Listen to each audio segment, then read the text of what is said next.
There was once a baker who had a shop in a small town in America. This baker was not a very kind man. He never gave his customers more bread than necessary for their money, and he never smiled. But he was a very good baker.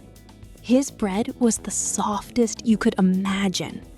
Sometimes customers paid for their bread and started eating it right there in the shop. And his cakes were very delicious. People came to his shop from all over the town. When they walked down the street, they smelled the baker's wonderful bread and delicious cakes, and they walked right into his shop. But not everyone came inside.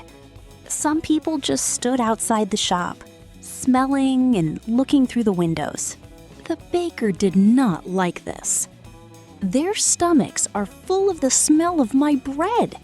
I am giving them a free meal, and I get nothing from my hard work, he said to himself.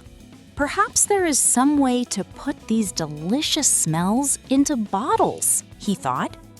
Then I can sell them, just like I sell my bread. One winter morning, very early, the baker was making bread. He looked up and saw a young man standing outside.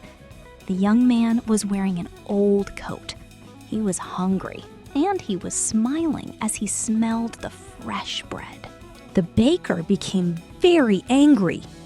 "That thief has a stomach full of the smell of my bread," he shouted. He went outside and said, "Pay me."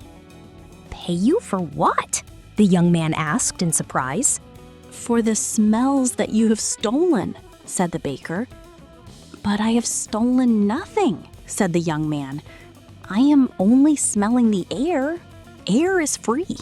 "It is not free when it is full of the smells from my shop," replied the baker. "Pay me now, or I will call the police."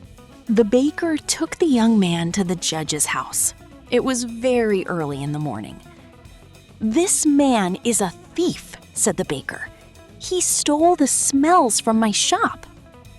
The judge listened carefully to both sides. The judge asked the young man, "Do you have any money?" The young man showed him a few coins. The judge took the coins and shook them in his hand. "The sound of money," he said, "is the best way to pay for the smell of bread." Then the judge gave the coins back to the young man and told them to go home. The baker stood there without a smile. And so the baker learned a lesson, that not everything in life can be sold, and simple pleasures are meant to be shared. What would you have done if you were the judge? Tell me in the comments below. And if you enjoyed this story, don't forget to like, share, and subscribe for more powerful stories like this.